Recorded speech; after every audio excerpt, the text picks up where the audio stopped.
السلام عليكم ورحمة الله وبركاته في جدل رياضي جديد. لايك وشير واشتراك في القناة وفعل زر الجرس ليصلك كل جديد. حبايبي المتابعين المشاهدين، كل حبايبي حتى لو واحد بس أنا يكفيني شرف فوق دماغي طبعا من فوق. بس في البداية إن أنا حابب إن أنا أعمل كده لنادي الزمالك طبعا، والمكسب الكويس اللي حصل والدفعة بتاعته اللي حصلت في مباراة طبعا كهرباء إسماعيلية والفوز 5-2. طبعا فاز 5-2 على كهرباء الإسماعيلية بأداء كويس، أهداف كويسة، أهداف ملعوبة، كان فيه جمل، كان فيه روح، باستثناء طبعا كان أول ربع ساعة من المباراة. كهرباء إسماعيلية فرقة كويسة، فرقة تقيلة. طبعا أنا مرضتش أو ما قدرتش إن أنا أطلع في بعد المباراة أو بعد مباراة الأهلي البنك الأهلي وطبعا والنادي الأهلي اللي تعادل فيها 1-1، وطبعا عشوائية كاملة في المباراة. البنك الأهلي كان أحسن، كان أفضل، الشوط الثاني الأهلي كان أفضل. آه، نقطة الضعف الوحيدة اللي كانت في المباراة، يعني نقطة ونقطتين بس، أنا اللي هتكلم فيها يعتبر، أو اللي أنا هقوله بشكل عابر كده. نقطة الضعف طبعا كانت محمد الشناوي، ومحدش يقدر يزايد على محمد الشناوي إن الأيام دي المفروض يركن مصطفى شوبير أفضل حارس في مصر. نرجع لنادي الزمالك ونقول ألف مبروك لنادي الزمالك. وطبعا زي ما سقفت له، زي ما إن أنا عندي اعتراض بسيط، أو إن أنا هعارضه في حاجات بسيطة، يعني بالعقل وبالمنطق.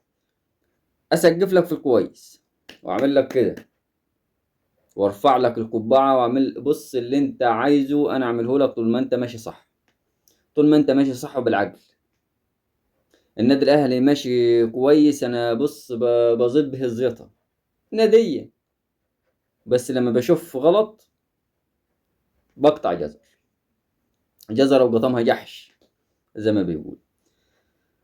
طبعا انا طبعا زي ما سقفت لنادي الزمالك، معنى طبعا اعتراض نادي الزمالك ومعنى ايقاف نادي الزمالك للمره ال11. طبعا الزمالك أعلن اعتراضه على توقيت إعلان اتحاد الكرة لموعد مباراة سيراميكا بسبب ضيق الوقت بينها وبين مباراة كايزر تشيفز، وطالب بتعديل الجدول. نادي الزمالك عايز يعدل الجدول على مزاجه، وبالنسبة إن الأهلي راح لعب يانجا أفريكانز في تنزانيا يوم 31 يناير، والرابطة رفضت إن هي تأجل المباراة. الرابطة رفضت تأجيل المباراة بتاعة البنك الأهلي. ويوم 3 فبراير لعب النادي الأهلي، أي بعديها ب 48 ساعة، مع إن سافر تنزانيا ورجع لعب يوم 3. يعني هو لعب يوم 31، ويوم 31 واحد، يوم 3 2 سافر لعب في تنزانيا، رجع يوم 3 فبراير 3 2، وتعادل مع البنك الأهلي وسمعا وطاعا ومفيش واتقال دي لائحة واستقرار دوري. دي لائحة، اوكي، تعظيم سلام للائحة. يبقى زي الأهلي ما لعب بعد 48 ساعة سافر يوم 31، يبقى الزمالك يسافر يوم 8 يجي يلعب يوم 11 بعدها ب 48 ساعة. غير كده مفيش تأجيلات. العدل، ودي لائحة وتمشي على الكل. زي ما مشيت على النادي الأهلي وعملت فيها إنك أنت خلاص إحنا ماشيين بالعدل وماشيين باستقرار دوري واستقرار جدول واستقرار مش عارف إيه، وأنتوا أساسا كده كده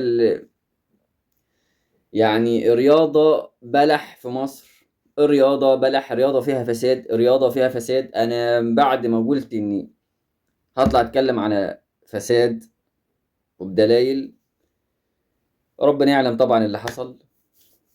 ما فيش داعي لذكر الأسماء، أو ما فيش داعي لذكر الأشياء يعني اللي حصلت، لكن هيجي اليوم وهتكلم فيه.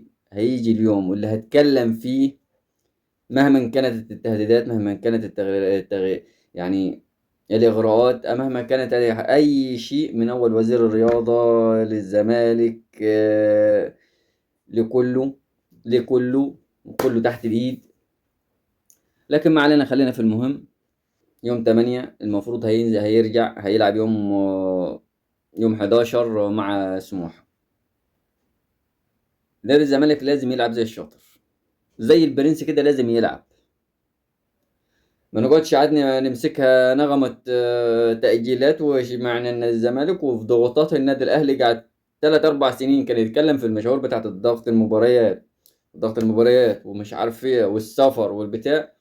كنت تقول ما هو مش عارف بيتأجل له، ده هو دلوقتي انتوا بتطلبوا التأجيل. انا عايزها تمشي سواسية، الاهلي قبل اي فريق، بس مشيت على النادي الاهلي ان هو ما يلعبش، ما يتأجلوش عفوا، ولعب يوم 31 ولعب يوم 3 وتعادل في دي وتعادل في دي يعتبر. فمعلش في الكلمة، مش هنفلت، مش هفلتها، والله العظيم ما هفلتها. ولو حصل أي تأجيل لنادي الزمالك أو لأي نادي تاني مهما كان، حتى لو النادي الأهلي نفسه، دون النظر إلى الأندية التانية، والله العظيم ما هسكت وهقول كل حاجة. أنا مش فارق معايا، بس أنا مش فارق معايا.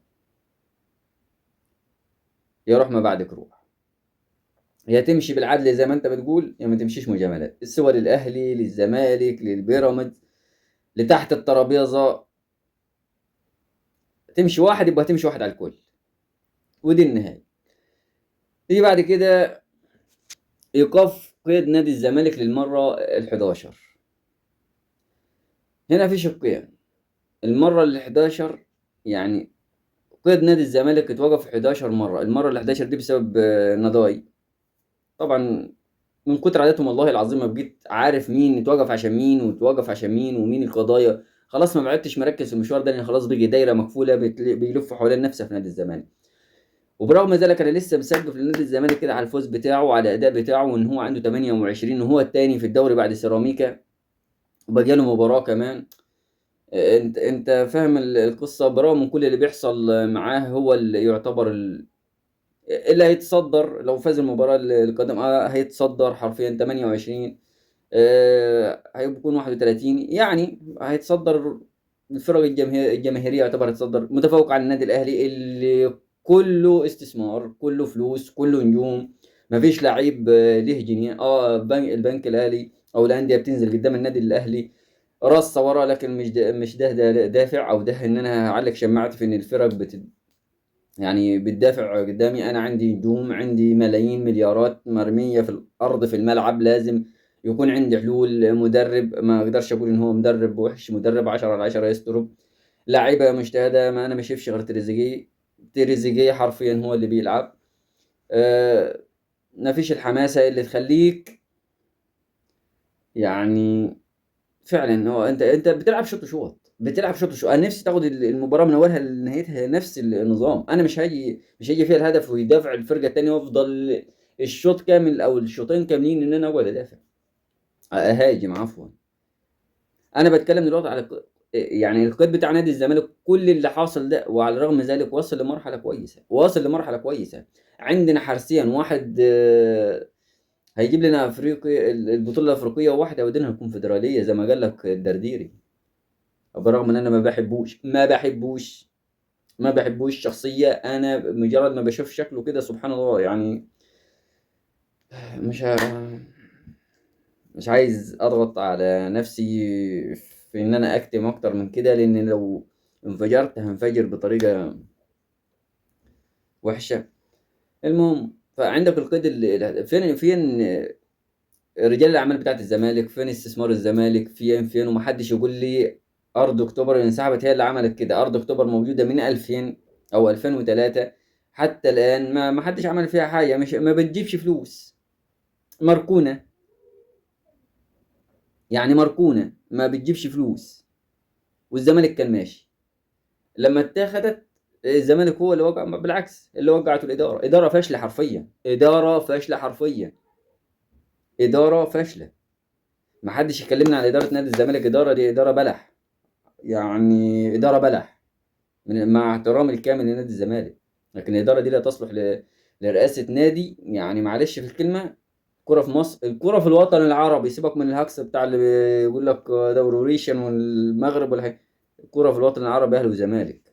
العالم ده كامل قبل ما يعرف في حاجة. أيامهم، أيام ما كانت الكرة مربعة، هم بالنسبة لهم كانت الكرة مربعة. أيام ما كنا إحنا أساسا مشطبين كرة، هم كانوا بالنسبة لهم الكرة إيه يعني كورة.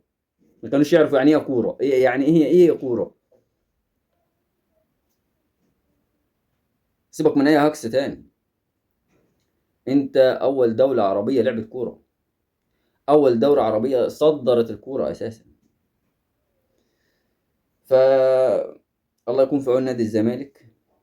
والله انا عايزه يطلع من اللي هو فيه، فرحان له حرفيا، فرحان له باللي بيحصل معاه، يعني الفوجة اللي حصلت له. اتمنى انها تستمر، اتمنى انها تستمر. استمرار نادي الزمالك هيفوق النادي الاهلي، استمرار نادي الزمالك هيفوق النادي الاهلي تالت، استمرار نادي الزمالك هيفوق نادي الاهلي، وفوجة نادي الزمالك هتفوق النادي الاهلي. عشمان النادي الزمالك ترجع لوعيها، تبطل تشجيع بيراميدز، لان بيراميدز سحب البساط من تحتيك، مش من تحت النادي الاهلي، من تحتك انت، حرفيا من تحتك انت. حتى لو كان بيناقش الاهلي في صفقات فبياخد منك انت الصفقات، ما بياخدهاش من الاهلي. حتى لو اخد النادي الاهلي بيعرف يجيب، انت مش هتعرف تجيب. انت مش هتعرف تجيب، انت معاك اداره عقيمه، عقيمه بكل الطرق، معاك اداره توديك يعني تنزل. والله لولا الجماهير، لولا جماهير نادي الزمالك المحبه، مش المصلحجيه، المحبه، نادي الزمالك مع الاداره دي كان نزل درجه تانية، كان نزل درجه تانية. 11 ايقاف يا بني ادم، 11 ايقاف قيد. انتوا في الاداره بتعملوا ايه؟ 11 ايقاف قيد لنادي الزمالك، 2 مليار ونص، 2 مليار و500 مليون ديون، ده غير اللي جاي. انتوا عايشين ازاي؟ حرفيا انا بسال، انتوا عايشين ازاي؟ انتوا بتبيعوا واحد عشان تصرفوا على واحد، يخلص تجي بايعين اللي انتوا صرفتوا عليه ده عشان اللي هيجيبوا تصرفوا على التاني، تفضلوا كده في الاخر طلعوا ناشئين. والله عندكم ناشئين 10 على 10، والله عندكم ناشئين 10 على 10. وكده شوف رأيك، وريني، قول لي رأيك في التعليقات، وقول لي آرائك في التعليقات، وقول لي ايه مين اللي المنافسة هتكون للنهاية في الدوري بين مين ومين، مين اللي في البطولة الأفريقية مين ومين، وفي البطولة الكونفدرالية مين ومين. عايز رأيك في التعليقات، عايز لو في أي حاجة، أي مستجد إني أتكلم لك عنه وأنا ما أكونش واخد بالي، ابعته لي أو ابعت لي عنه حاجة وأنا هتكلم لك عنه. دمتم في أمان الله. سلام عليكم.